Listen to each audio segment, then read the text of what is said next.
علیکم ګران دوستانو، زه یم ریحان د ټیکنیکل ریحان چینل څخه. ګران ملګرو، ماته موږ وایپل اپلیکیشن ته ویډیو نه اپلوډیږي، اکر څه اپلوډیږي یعنی ایمیج اپلوډیږي خو ویډیو نه ورته نه اپلوډیږي. دې طریقې راته وښیه ملګرو. د څو علتونه دي نو دغه درته ټول پر همدغه ویډیو کې سټپ بای سټپ ښیم. مخکې له دې چې پر ویډیو باندې فایل وکړم، که زما یوټیوب چینل مو نه وي سبسکرایب کړی، همدغه سبسکرایب بټن باندې کلیک وکړئ. کله چې ور باندې کلیک وکړو نو ملګرو څنګه ورسره د بیل نشان درکوي، دغه د بیل نشان باندې کلیک وکړئ، آل ته یې کړئ ملګرو چې هر نوټیفیکیشن تر تاسو زر در رسیږي. او ملګرو چې که ویډیو مو نه وي لایک کړی، ویډیو هم در سره لایک کړئ، همدغه لایک بټن باندې کلیک وکړئ، لایک کړئ. کومه پوښتنه لرئ پر همدغه ځای کې کمنټس کې راته ویلی شئ. ډسکرپشن ملګرو پر همدغه ځای کې معلومیږي، تاسو دغه ځای باندې کلیک وکړئ، همدغه ځای کې مور بټن باندې کلیک وکړئ. داسې کې ما د ویډیو لینکونه درته اچولي چې کوم ویډیو ته پکې ضرورت دی اوس پر ویډیو کې درته وایم. نو ملګرو راځو چې پر ویډیو باندې پیل وکړو چې زموږ وایپل اپلیکیشن ته ولې ویډیو نه اپلوډیږي.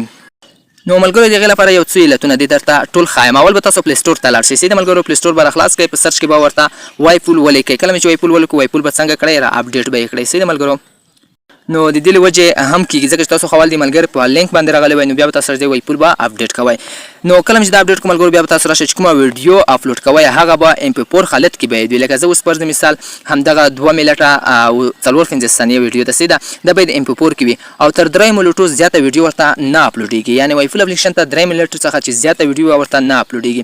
لکه دغه ویډیو 4 منټه او 23 ثانیې ده او دغه 2 منټه 54 ثانیې ده، نو دغه ویډیو ورته اپلوډیږي او دغه ویډیو ورته نه اپلوډیږي. دا ویډیو چې اپلوډوي ته ورته دغه باید MP4 حالت وي. MP4 حالت کې به څنګه معلوموي ملګرو؟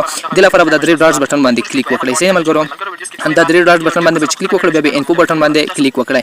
دلته تاسو ملګرو دا کتلی شئ دغه په MP4 حالت کې ده. صحیح ده، MP4 حالت کې ده مکمل تاسو کتلی شئ دغه په MP4 حالت کې ده او باید سایز باید کم وي، حجم باید کم وي. صحیح ده ملګرو، لکه څو باید 1.09 باید دا باید تر 80 یا 90 ان تر 500 باید کم باید کې وي. صحیح ده، بیا ورته اپلوډیږي.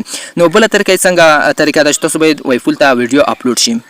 ملګرو دغه درې طریقې وي چې یوه باید پلی سټور نه وایپل اپډیټ شي، بلې باید تر 3 منټو زیات وي نه، او بلې حجم باید MP4 حالت کې، او بله که دې سره هم ویډیو ورته نه اپلوډ تاسو باید د موبایل سیټینګ ته راشئ. کله چې تاسو موبایل سیټینګ ته راغلی ملګرو، زه راځم د موبایل سیټینګ ته.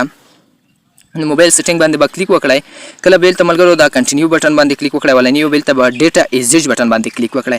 کله چې ډیټا ایزیج بټن باندې کلیک وکړو، دلته ملګرو لاندې لاړ شئ، په دغه ځای باندې به کلیک وکړئ. دلته تاسو دغه د وایپل یوزیج وګورئ چې پول شوی خو به نه وي. اوس زه ګورم زما ویډیو ورته نه اپلوډ ده، نو وایپل یوزیج چې تاسو کتلی شئ پول شوی دی، ځکه دا کې ورته نور حجم نه ځایږي. نو دغه پول شوی دی، تاسو به دغه څنګه راکموئ؟ دغه لپاره ما ویډیو اپلوډ کړې ده، د ویډیو په ډسکرپشن کې شته، هغه ویډیو به تاسو څنګه کړئ وګورئ او دغه یوزیج به یې کم کړئ. نو که چیرې دغه وایپل اپلیکیشن دغه یوزیج پول شوی وي، نو دغه به تاسو کم کړئ. دې سره تاسو خپله ویډیو بیا وایپل ته اپلوډ کولی شئ. نو دغه یوزیج به تاسو څنګه کوئ؟ هغې لپاره زما یوټیوب چینل کې ویډیو شته او زما د ویډیو په ډسکرپشن کې به هم لینک نه کلیک وکړئ، ویډیو وګورئ، خپل یوزیج یې کم کړئ. نو پر همدغه طریقه تاسو کولی شئ چې وایپل اپلیکیشن ته خپله ویډیو ورته اپلوډ کړئ. 4-5 طریقې باید تاسو وکړئ. وایپل اپډیټ کړئ او MP4 حالت کې باید وي، سایز باید کم وي، یعنی MB کې باید کمه وي ویډیو، او تر 3 منټو څخه باید زیاته نه وي، او بل پر سیټینګ کې باید یوزیج کوم یوزیج چې دی یعنې پول شوی باید نه وي. دغه وجې کیدای شي چې تاسو وایپل اپلیکیشن ته ویډیو نه اپلوډیږي. نو ملګرو نیټ باید لږ تیز باید وي. صحیح ده ملګرو، که وایفای څخه وي یا ډیټا څخه وي، نیټ باید لږ تیز وي. ډېرو کسانو دغه پوښتنه راڅخه کوله چې موږ عکسونه اپلوډیږي خو ویډیو ورته نه اپلوډیږي. خدای دې وکړي چې دغه مشکل مو حل شوی وي ملګرو. نو ملګرو که ویډیو مو خوښه شوې، ویډیو معلوماتي وي، ویډیو در سره سبسکرایب کړئ، یعنې چینل سبسکرایب کړئ، ویډیو ته در سره لایک ورکړئ. کومه بله پوښتنه پکې لرئ په کمنټس کې ماته ویلی شئ، انشاءالله د هغې په اړه درته ویډیو راوړم. مننه.